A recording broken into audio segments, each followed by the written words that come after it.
किसकी दुनिया, किसका शासन, किसका पैसा। साथियों, 3 प्रश्नों के बारे में बहुत कम लोग बहुत कम जानते हैं।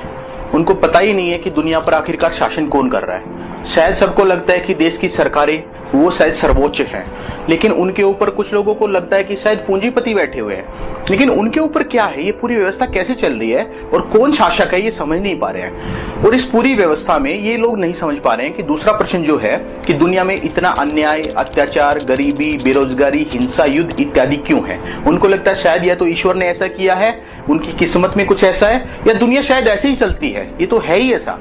और तीसरा प्रश्न यह है कि दुनिया का हर देश, लगभग सभी व्यक्ति कर्ज में है, तो यह कर्ज है किसका, और पैसा क्या है और इसे कौन बनाता है या छापता है। पैसे के बारे में बहुत कम लोग बहुत कम ही जानते हैं, बस उनका प्रयोग करना जानते हैं, ये नहीं जानते कि पैसा क्या और कितना होना चाहिए, कहां से आता है। तो इस पूरी व्यवस्था को समझने के लिए हम आगे देखते हैं। अंग्रेजों ने हमें कभी आजाद नहीं किया, बस उनके शासन करने के तरीके बदल गए और हमने आजादी का भ्रम पाल लिया। और सबसे पहले वे लोग गुलाम बनते हैं जिनको ये भ्रम हो जाता है कि वे आजाद है, क्योंकि वे लड़ना ही बंद कर देते हैं। इसका उदाहरण आपको मिलेगा 1862 में ब्रिटिश बैंकिंग द्वारा अमेरिकन बैंकर्स के लिए एक सुझाव आया था। उसमें लिखा था, मैं और मेरे यूरोपियन मित्रों को यह जानकर खुशी हुई कि गृह युद्ध के बाद अमेरिका में जातिगत गुलामी खत्म हो जाएगी, क्योंकि इसमें मालिक को गुलामों की सारी जिम्मेदारी भी उठानी पड़ती है। जबकि सबसे सरल तरीका यह है कि पूंजी द्वारा लोगों की आमदनी नियंत्रित करके उनको नियंत्रित किया जाए। और यह सब किया जा सकता है पैसे को नियंत्रित करके, अर्थात पैसे को नियंत्रित करके। जो गुलामी का तरीका, जो पहले सीधे सीधे गुलाम बनाते थे, अब वो सीधे सीधे नहीं, पैसे के माध्यम से पूरे देश और दुनिया को गुलाम बना के कुछ लोग बैठे हैं और पैसे पर उनका नियंत्रण हो गया है। तो इसको हम आगे समझते हैं। आप देखेंगे कि वो लोग जो है जनता को भेड़ बकरी मानते हैं। उनको लगता है कि ईश्वर ने उनको पूरी दुनिया पे शासन करने के लिए भेजा है और ये जो जनता है ये भेड़ बकरी है। और वो कहते हैं इनका काम सिर्फ इतना है कि पैदा होना है, इनको पढ़ाई करनी है ताकि ये हमारी नौकरी कर सके, शादी करके नए बच्चे पैदा करने हैं जो हमारे नए गुलाम बनेंगे, रिटायरमेंट करके और आराम से मर जाएं। बस हमारी गुलामी के लिए लोग पैदा हों। और इनके ऊपर इन लोगों ने ऐसा नियंत्रण के लिए सरकारें बैठा रखी हैं। कुछ लोग वैसे तो मानते ही नहीं कि दुनिया में कुछ गड़बड़ है। जिन लोगों को लगता है कि दुनिया में शायद कुछ गड़बड़ है, तो पहले तो उनका मानस नियंत्रित करने के लिए धर्म, सत्ता और मीडिया और शिक्षा व्यवस्था, ये मानस नियंत्रित करने के लिए बनाई है ताकि लोग विद्रोह करे ही ना। लेकिन अगर विद्रोह करे तो सरकारें हैं उनके ऊपर, खुफिया संस्थाएं हैं। खुफिया संस्था लोगों को विद्रोह करने से रोक देती हैं। फिर कोई विद्रोह करके आ भी जाए तो सेना है दमन करने के लिए, पुलिस है, कोर्ट है, जेल है, कानून है। ये पूरी व्यवस्था लोगों का दमन करने के लिए बनाई गई है। और लोगों को बताया जाता है कि नहीं नहीं, सरकारें तो देखो आपकी भलाई के लिए बैठी है आपके ऊपर, जबकि सरकारें स्वतंत्र नहीं है।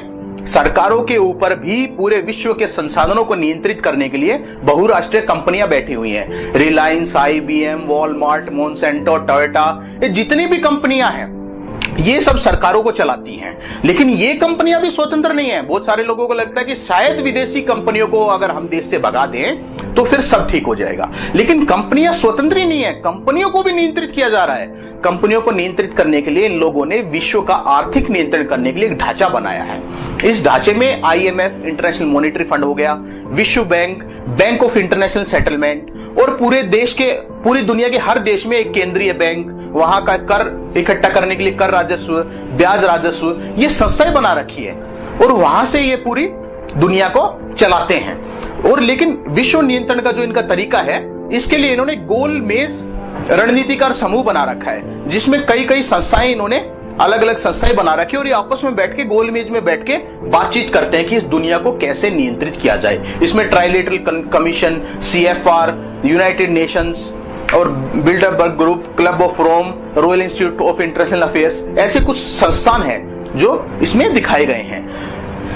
इन संस्थाओं को चलाने के लिए जो लोग हैं वो 300 लोगों का एक गुप्त समूह है, एक आयोग है जो विश्व के सबसे अमीर और ताकतवर उप परिवार है।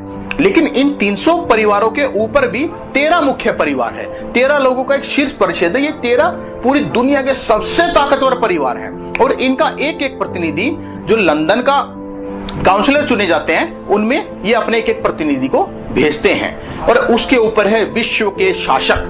ये इंग्लैंड की महारानी अर्थात उसके ताज को मानते हैं कि ईश्वर ने ये ताज जो है पूरी दुनिया को शासन करने के लिए दिया है और ये ताज को ये विश्व का शासक मानते हुए सब उसके मंत्री बनके और ये पूरे 13 लोग काम करते हैं। इस तरह से पूरी दुनिया संचालित होती है और हमें लगता है कि हम स्वतंत्र हैं, लेकिन हमारे ऊपर बहुत गहरा एक सिस्टम बना रखा है जिसको हमें आगे समझना पड़ेगा, नहीं तो हम गुलामी ही करते रह जाएंगे।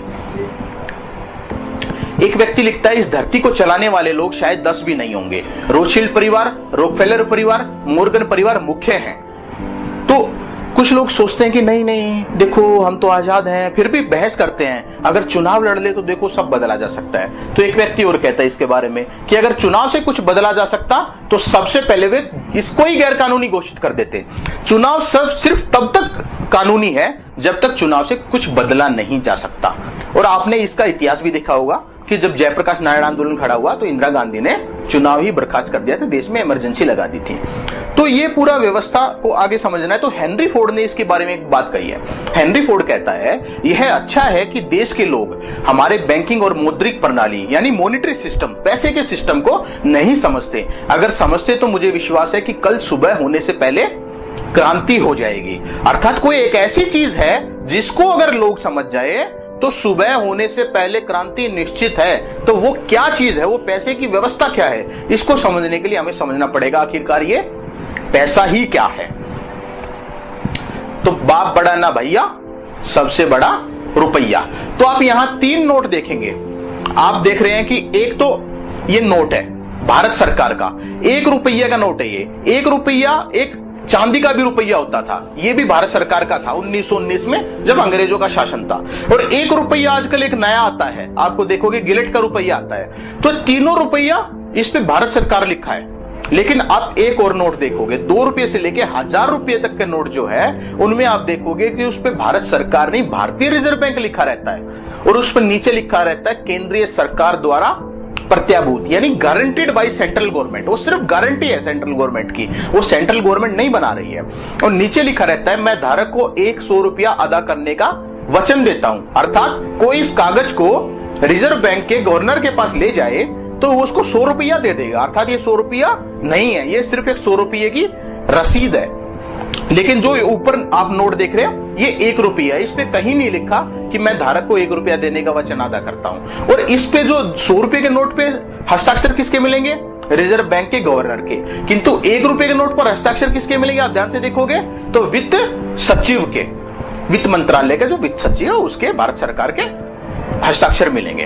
तो अब हम आगे समझते हैं कि ये पैसा आता कहां से है। तो इसको समझने के लिए हमें समझना पड़ेगा कि ये बैंक क्या है, क्योंकि बैंकों के जन्म के साथ ही ये चीजें आई हैं। इसको अगर गहराई से समझना है तो आप हम देखते हैं इनका इतिहास। लोग पहले सुनारों के पास अपना सोना चांदी सुरक्षित रखते थे, तो वो सुनारों के पास ले जाते थे क्योंकि सुनारों के पास ज्यादा अच्छी तिजोरी होती थी। तो सुनार क्या करते थे कि बदले में उनको एक रसीद काट कर दे देते थे। तो एक समय पर उन्होंने देखा रसीद काट कर दे देते थे, जितना सोना जमा कराया, चांदी जमा कराया, कि सिर्फ 10% लोग ही रसीद के बदले में अपना पैसा वापस लेने आते हैं। तो उनके दिमाग में एक तरकीब आई कि क्यों ना 10% रख के बाकी 90% है उसको क्यों ना कर्ज पे देना शुरू कर दिया जाए। तो उन्होंने कर्ज पे देना शुरू कर दिया। अब जिस व्यक्ति ने कर्ज लिया होगा उसने कहीं खर्च किया होगा, और जब खर्च किया होगा तो घूमकर वापस से सुनार के पास आ गया। तो जो 90% का जो हिस्सा आया उसमें से सुनार ने फिर 10% रख लिया, उसको रसीद काट कर दे दी और 10% रख लिया, और बाकी फिर से उसका 90% लोन पे देना शुरू कर दिया। इस तरह से एक ही पैसे को घूम घूम कर बार बार कई गुना लोगों को कर्ज पे दे दिया। पैसा एक ही है लेकिन वो बार बार घूमता रहता है, इसलिए कई बार कर्ज पे दे दिया। इन लोगों को मनी चेंजर बोलते थे। और जो ये प्रक्रिया है इसको अंश रिजर्व बैंकिंग अर्थात फ्रैक्शनल रिजर्व बैंकिंग बोलते हैं। ये फ्रैक्शन एक रखते हैं इसलिए फ्रैक्शनल रिजर्व बैंकिंग बोलते हैं। इसको इस चार्ट से अच्छे से समझा जा सकता है। मान लो कि एक व्यक्ति 100 तोला चांदी हमारे यहाँ 1 रुपया बोला जाता है, 100 रुपया मान लीजिए, वो लेके गया एक सुनार के पास कि भाई साहब ये मेरा 100 तोला चांदी, आप मुझे एक रसीद दे दीजिए, जमा कर लीजिए। तो सुनार क्या करता था कि उसको एक 100 रुपये की रसीद काटकर दे देता था। तो देखिए जैसे अब रसीद काटकर देगा तो रसीद भी कुछ इस तरह की दिखेगी जैसा कि ये आज का नोट दिखता है। तो रसीद काटकर उसको दे देता था। इससे क्या था कि पैसे की जो मात्रा है वो अभी भी 100 रुपये रहती थी। मतलब कि लोगों ने क्या किया, जब ये रसीद आई तो इस रसीद को ही पैसे के रूप में प्रयोग करना शुरू कर दिया। तो अब ये रसीद भी पैसा बन गई एक तरह से। लेकिन क्योंकि चांदी तो अब सुनार के पास जमा है, तो पैसे की मात्रा कितनी रहती थी? 100 ही, वो रसीद ही पैसा माना जा रहा था। लेकिन अब सुनार ने क्या किया कि जो जमा था वो रखना था उसको, उसने वचन दिया था जब तुम रसीद लाओगे तो मैं दे दूंगा। लेकिन सुनार के दिमाग में एक तरकीब आई, शैतानी तरकीब। उसने क्या किया कि रसीद का सिर्फ 10% रिजर्व के रूप में रखना शुरू कर दिया और बाकी 90 का क्या किया, उसने कर्ज के रूप में दे दिया। तो अब 90 पे उसने क्या किया, ब्याज मांगेगा, तो ब्याज कितना बनता है? 5.4। अब पैसे की मात्रा कितनी होगी? आप देखेंगे कि 100 रुपया तो रसीद घूम रही है और 90 रुपया जो हमने जमा कराया था वो उन्होंने कर्ज पे दे दिया, तो पैसे की मात्रा बढ़ गई 190। देश में पहले पैसा कितना था? 100 था। किसी शहर में मान लीजिए कि एक शहर में लोगों ने जमा कराया पैसा, तो 100 था ना, तो वो 100 पैसा 190 हो गया है। अब 190 का क्या होगा कि 90 रुपया जो कर्ज का था वो किसी ने खर्च किया होगा, खर्च किया होगा तो घूम के फिर वापस से किसी ने जमा करा दिया होगा और जमा कराने के बदले उसको फिर से एक रसीद काट के दे दी होगी। अब रसीद काट के दे दी तो वो तो जमा हो गया, पैसे की मात्रा अभी भी 190 है। अब उस 90 का जो उसने जमा किया उसका भी 10% रख लिया, अर्थात 9 रुपया उसने रख लिया अपने पास कि कल को उसने देखा ना कि सिर्फ 10% लोग मांगने आते हैं, तो हो सकता है कोई मांगने आ जाए तो दे दिया जाए। लेकिन बाकी 81 का क्या किया, 81 जो रुपया है वो आगे कर्ज पर दे दिया। अब उस पर भी ब्याज मांगता है और पैसे की मात्रा अब की बार फिर बढ़ गई, बढ़कर 271 हो गई, क्योंकि पहले 190 था और 81 का एक तरह से नया लोन दे दिया।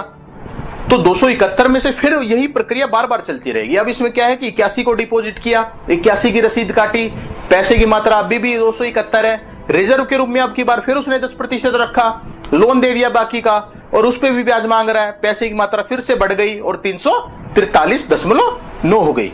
तो अब हम आगे देखेंगे कि ये प्रक्रिया बार बार इसी तरह से चलती रहेगी और पैसे की मात्रा हमेशा बढ़ती रहेगी। तो अंत में क्या हुआ, अंत में ये हुआ कि 100 रुपया था किंतु डिपॉजिट के रूप में कितना जमा हो गया, 1000।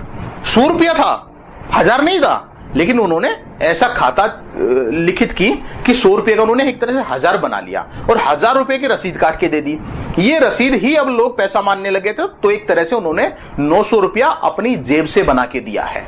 तो जो 100 रुपया था वो तो अभी भी रिजर्व का रखा है, लेकिन 1000 रुपए की रसीद घूम रही है और उन्होंने 900 रुपया कर्ज पे दे दिया, जिसपे वे 54 किलो या 54 रुपया, अगर इसमें तोला में मानोगे तो 54 तोला, या अर्थात 100 पे 54 ब्याज बनता था, एक तरह से लगा लीजिए, और पैसे की मात्रा बढ़ा के 1000 कर दी लोगों ने। इसको बोलते हैं फ्रैक्शनल रिजर्व बैंकिंग, अर्थात ये एक पैसे को बार बार कर्ज में देते रहते हैं।